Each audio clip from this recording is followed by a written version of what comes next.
পার্সেন্টেজের latest question বলেছে একটি washing মেশিনের মূল্য একটি টিভির মূল্যের চেয়ে 40% কম। 40%-এর ফ্র্যাকশন ভ্যালু হলো 2/5। টিভির মূল্য 5 টাকা হলে ওয়াশিং মেশিনের মূল্য 2 টাকা কম মানে 3 টাকা। এটা হলো কস্ট রেশিও।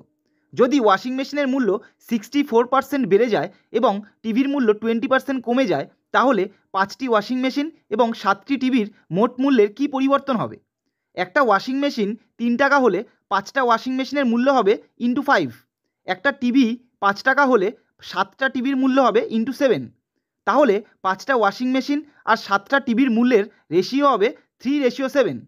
তাহলে ওভারঅল প্রাইসের চেঞ্জ হবে 3 ইন্টু 64% মানে 192%, আর 7 ইন্টু -20% মানে -140%, ডিভাইডেড বাই টোটাল 3 + 7 মানে 10।